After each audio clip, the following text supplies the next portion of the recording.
Hey guys, welcome to another episode of Amber Unfiltered. So this is going to be a continuation of the previous video, which was the mini book review on Junie by Erin Crosby Eckstine. Sorry, I had to look down because I was like, I can't remember how to say her name. I'm not sure if I'm saying the second last name correct. But anyways, I wanted to do another video because I had some more thoughts that I feel like I didn't get out in the first one, and like when I watched it back I was like, this was good, but I think it was missing something.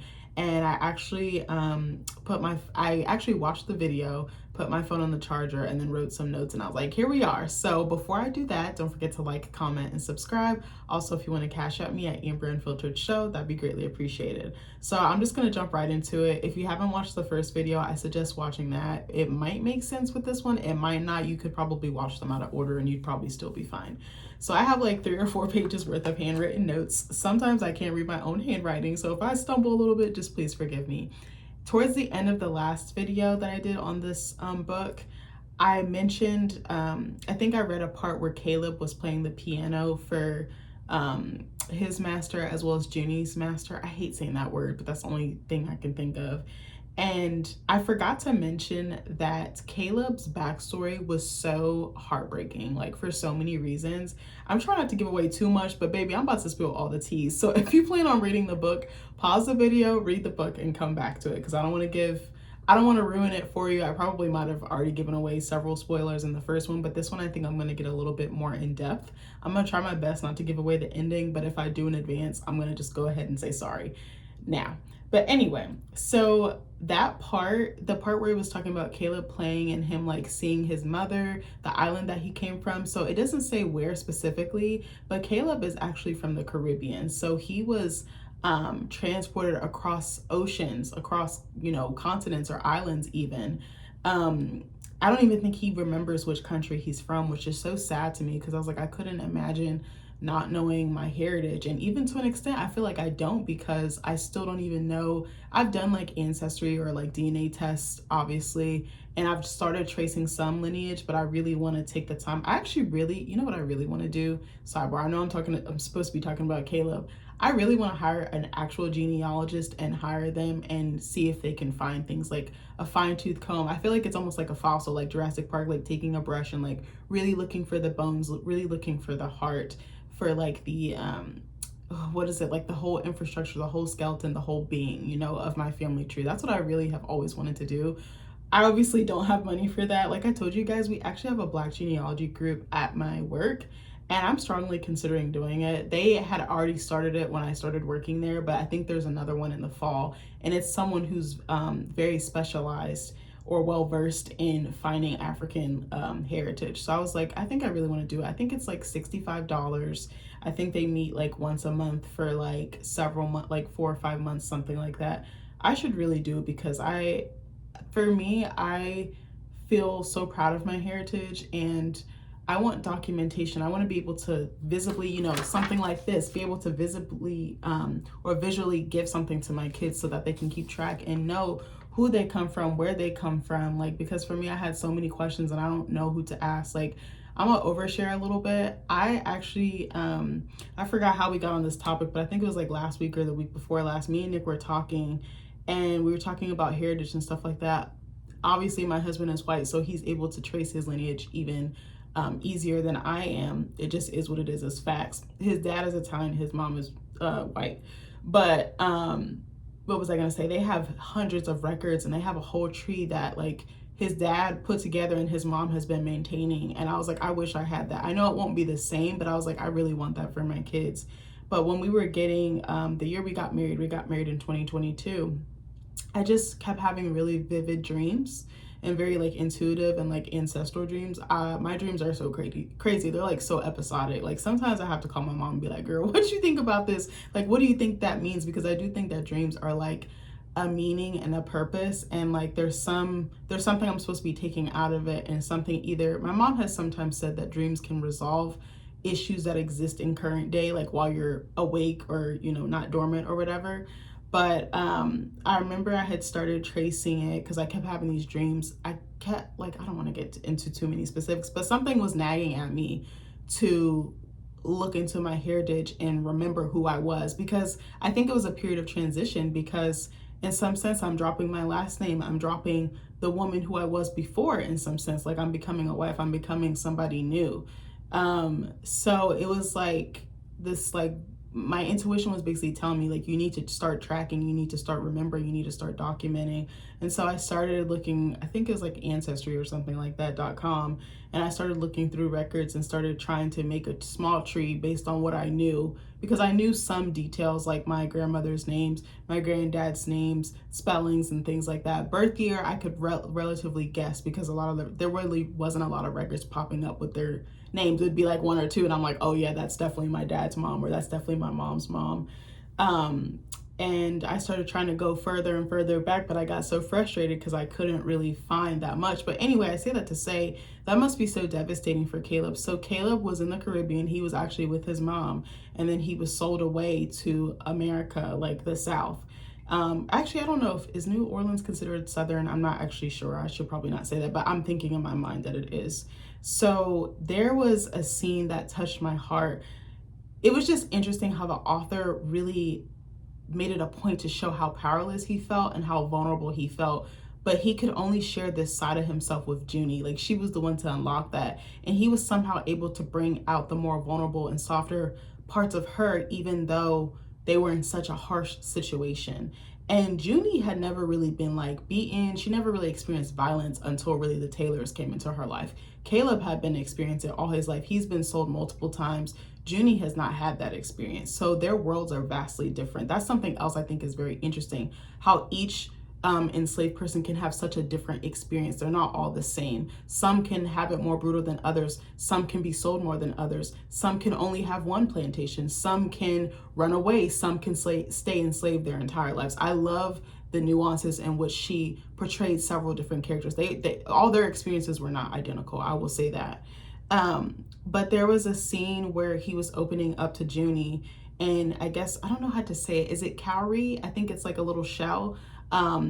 His mom had given it to him. I think it was like a necklace or a bracelet. And he was talking about feeling powerless, like he wished he had rebelled against the men who sold him and like fought back. And it's like, but he was a kid. Like, what power could he have? He probably would have been killed or whipped or beaten so brutally that he would have never gotten out of line again, or they just would have sold him to maybe a harsh master or a harsh overseer. Like, you just never know, because they could retaliate and they had the upper hand at that time.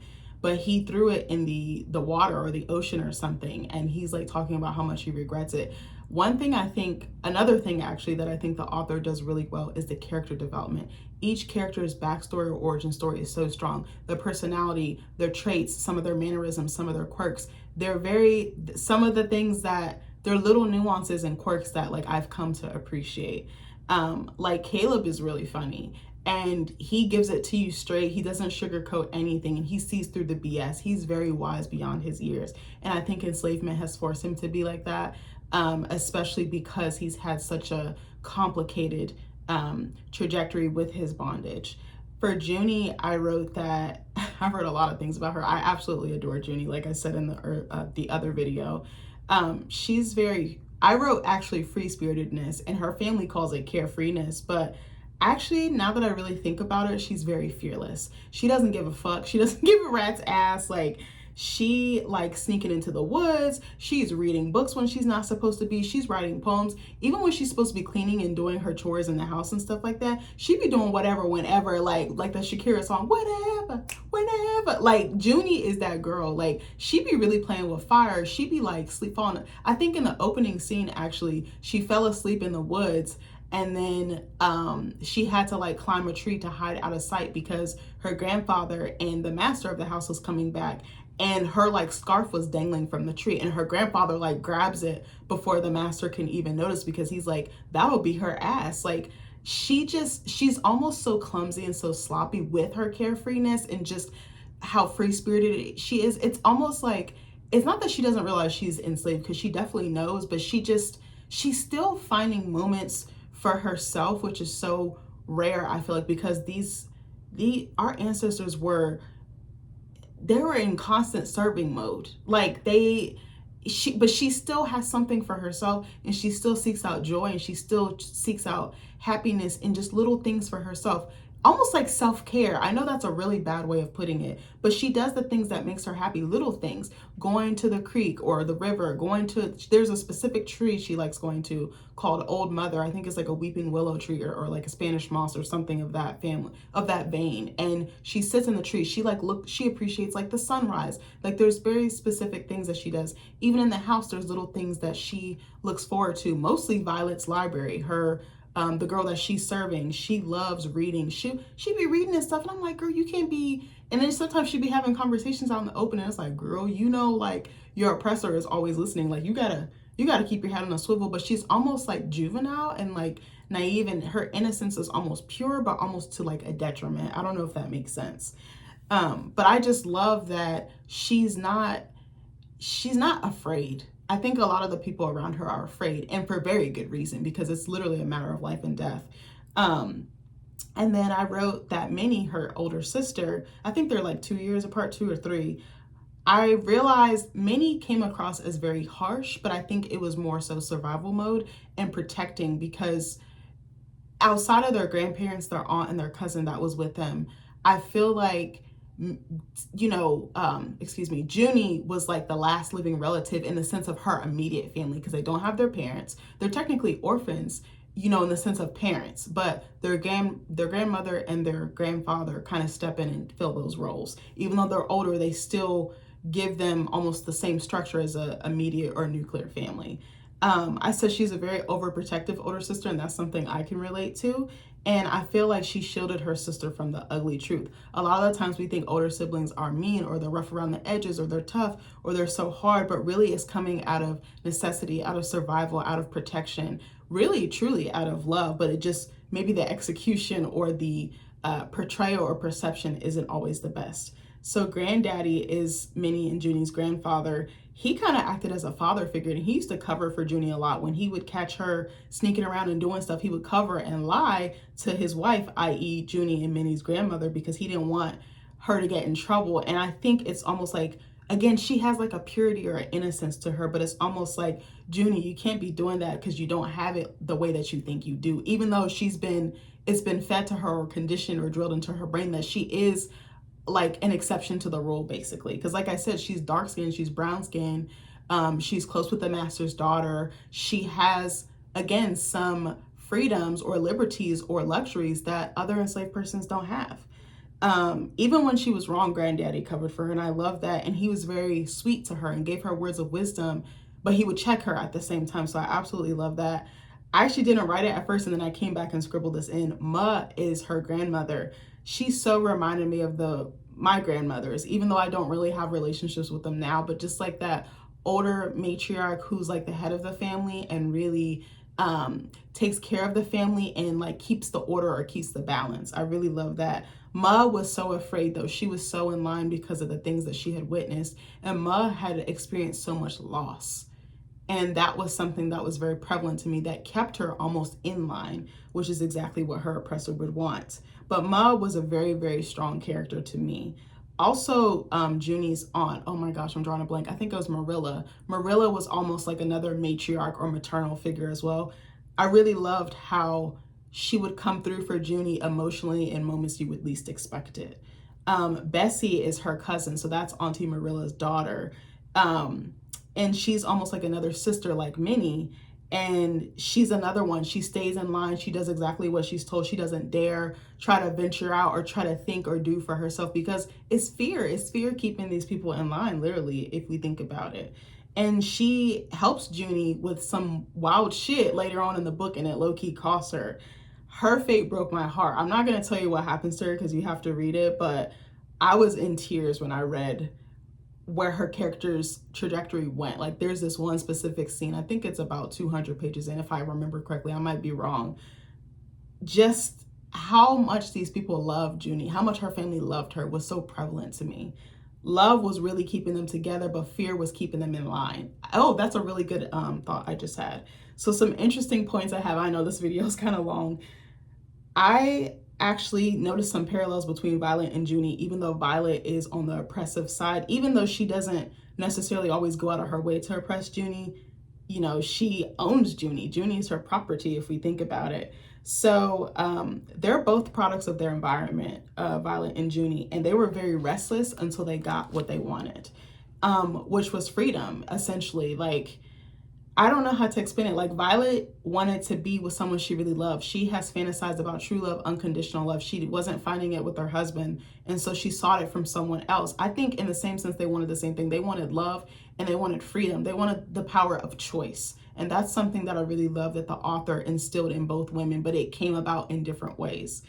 The way that they go about getting it is so fascinating to me. Again, I don't want to give too much away because, like, it's so freaking good. So then I think something else I really noticed now that I'm looking at it from another lens or a second time is how exhausting enslavement actually was. Like, obviously you can tell, but it's demanding. It's constantly, they're on their feet all day long, no breaks. There would be times where Junie wasn't eating, her stomach was rumbling, she has a headache, like, you know, like hunger headaches.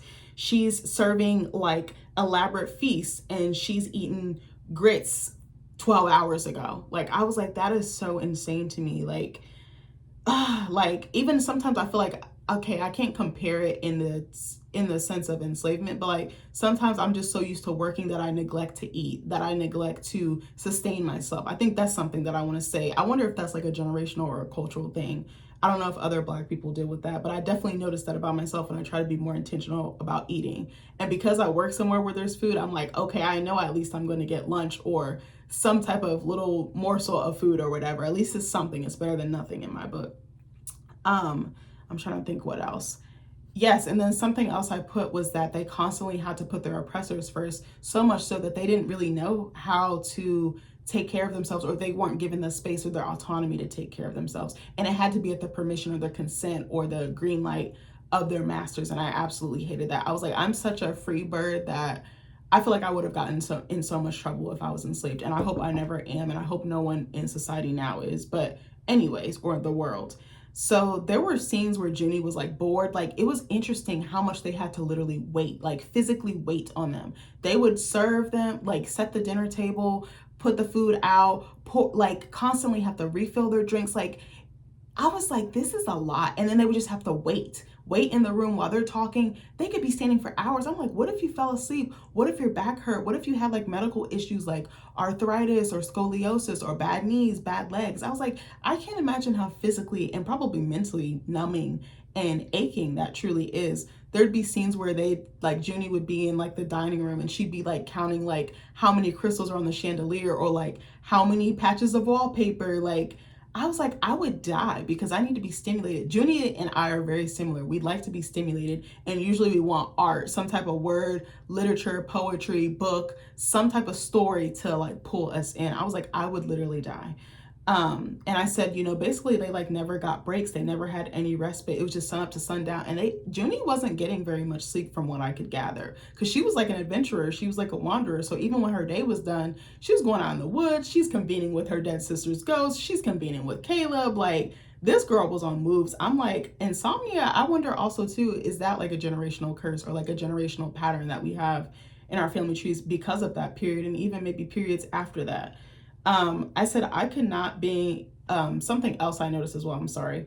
I could not imagine not being able to marry for love, because Violet, I'm not like empathizing with her. Like, I don't want to say I'm not empathizing with her because that's fucked up, but even though she's not oppressing in as much as other people in the book, I can't identify with the oppressor aspect of her character, but I can identify with the part of, oh my God, or I don't want to say identify.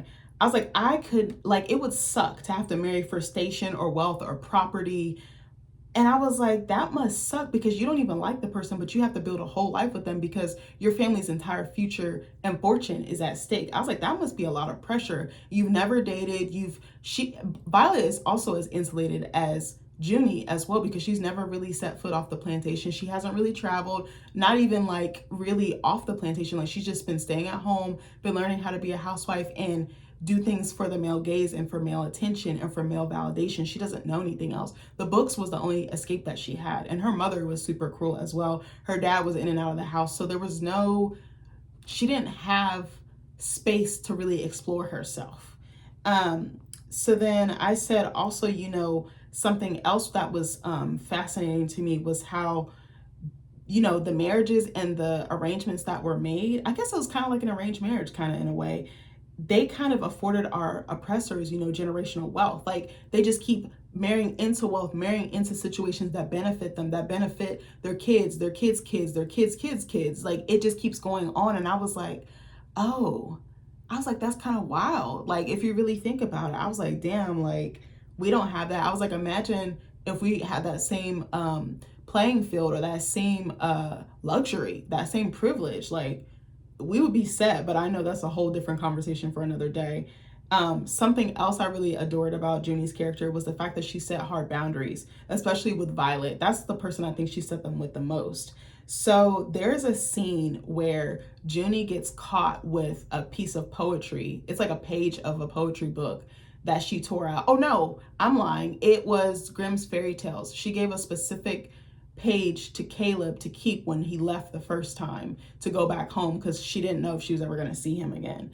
And she had been teaching Caleb to read because he was actually helping to distract his master and everyone in the house so she could go do those tasks that her dead sister's ghost gave her. So he was like locked in from day one. I love Caleb. He's the GOAT for real. So there's a scene where Violet and Miss Taylor, which is her husband-to-be's sister, I don't know if they were married at that point. I think they were engaged or whatever. But they got caught in the bed by Junie. Junie tried to act like she didn't see it.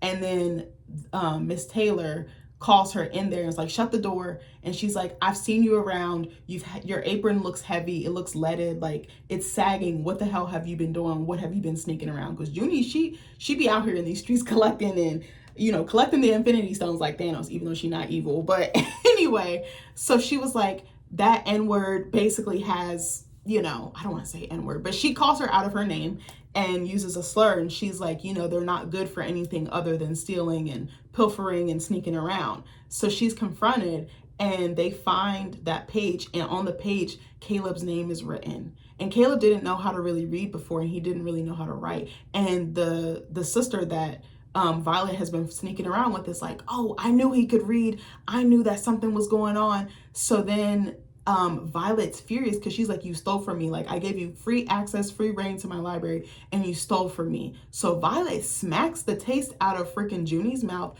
Junie claps back, smacks her back, which is bold because that's like, you're a dead woman, Junie. Like I thought she was gonna die. There was a couple of times my heart was like, this little girl she really playing with her fate right now.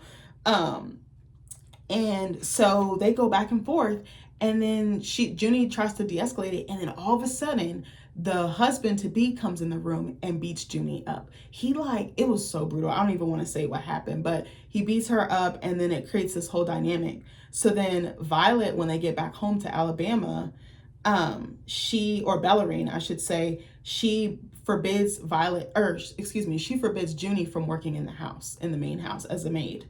She banishes her to the cookhouse, which is where they prepare the more elaborate spreads, which is where her auntie Marilla works.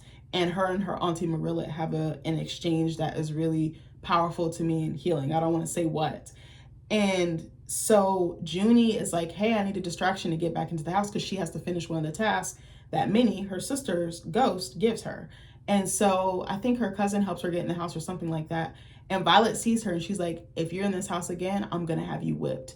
And if you know Violet has never talked like that. They have nicknames. There's like a sisterly thing. They like hug. There's like an intimacy, not in a sexual way, but like a loving friendship or like almost like a sisterhood, which again is very interesting to say with someone who's enslaved. But anyway, I'm trying to get to my point. So that scene was really interesting. So Violet asked for Junie to come back as a maid as some time dissipates and things de-escalate. And she says no. She asked her twice. She says no. And I'm like, you told a white woman no at that time? Like, do you value your life? Because like, girl, if it was anybody else, like she would have been out the door, period.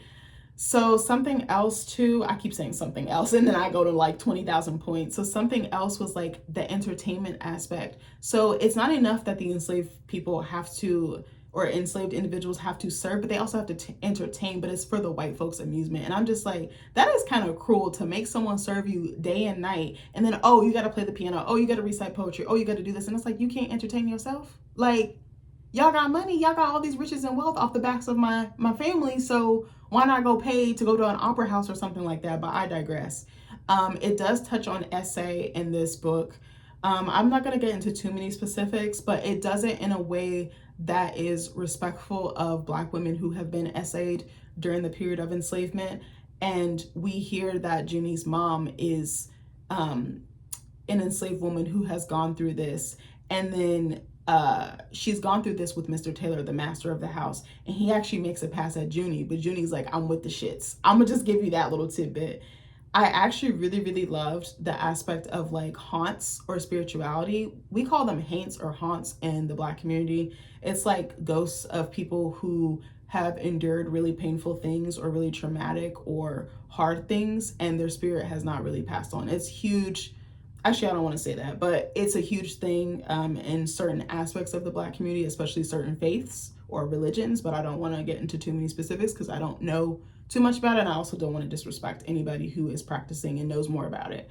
But there was a part where there was something called like the in-between, and it's like a realm where the haunts or the haints kind of are in limbo until their mission is complete or whatever is burdening them is resolved. And I said, I low-key wish there was a spiritual realm, kind of like in this book, Junie, as well as like Black Panther. Like, remember in in Black Panther, like in Wakanda, where T'Challa would take that herb and he would go into this other dimension. I was like, I wish we had something like that. I know that's so random, but I was like, I would love to visit them and just hear them speak and know their names. Like, I wish I knew their names. I wish I knew what they looked like. I wish I knew who they were, what they were, where they came from, where they went to. Like, I want to know more about my ancestors. I know the right time will come and I'll find more out, but oh my goodness. So I said I loved also how Junie's ancestors helped her when she was in a bind or a pinch, because there's a time where they really come through with the clutch for her, but I'm not going to give it away because it's a really key part of the book. And it's like more in the final act, like the third part of the book. To me, Junie her character was very symbolic because she kind of restored what was once lost or stolen or broken or like irretrievable. And I loved how she stuck to her guns. There was times where she gave up, and then she would find her courage. She would find her wit, her determination, her see-through, her follow-through. I love that about her character. This book does touch on colorism because Junie is more brown-skinned or dark-skinned, and it's mentioned several times, and it's so brash and abrupt, but I like that she put that in there to call attention to it in a way that's educational without being stereotypical or like a trope, like fitting a certain negative image or perception. But it's interesting, people comment on the darkness of her skin, but then they're like, oh, you're still beautiful, you're still desirable. Like I told you, her master tries to make a pass at her because he's drunk, he mistakes her for her mother that he was into, which is sick in and of itself.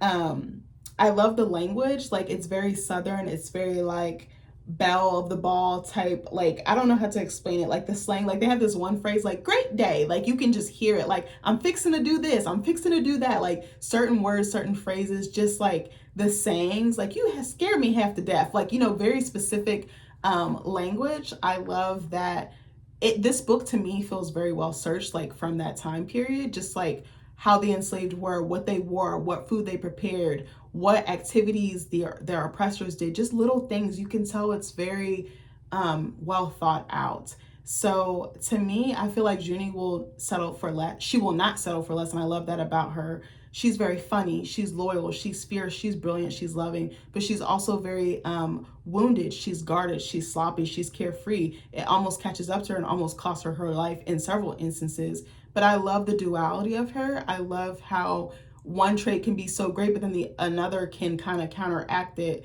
and cause a chain of events to happen. I absolutely love the love story between her and Caleb. It's just so beautiful. It's so organic. It's so nice and even paced. And there's like a loyalty and there's like a friendship at the root of their love. And that's what I think makes them work. And it's not like a puppy love. It's just like love locked in from day one. I don't know how to explain it. I'm just so happy they found each other, even though it was during such a harsh time in their lives. And I love that Junie pushed him out of his comfort zone enough to chase after such a scary thing and such a thing that feels unattainable. I think that was one of my favorite parts. I really think that this should be a movie. I said this in my first video. I really do. It's I hope someone gets the rights to this. I hope someone does it justice and really brings it to the big screen, because it really deserves this. Like, it's, sorry, that scared me. I think it was my HVAC. I thought it was my husband coming out. I don't know what I thought. I thought I was about to get dragged up the wall, like Paranormal Activity. I don't know. I got so scared just now, but I didn't think I was going to get dragged up the wall. I'm just being dramatic. But this book is so incredible. Please, please support it. Please go buy a copy. I was trying to look online to see if she was doing a tour, but I don't think she is. I hope she goes on one if she hasn't already. I would love to meet her and just tell her how much this book meant to me. I hope it means something to you. I hope you guys truly give it a chance. It's nothing like you have ever read in your entire life, I think. I love you guys, and I'll see you in the next video. Bye.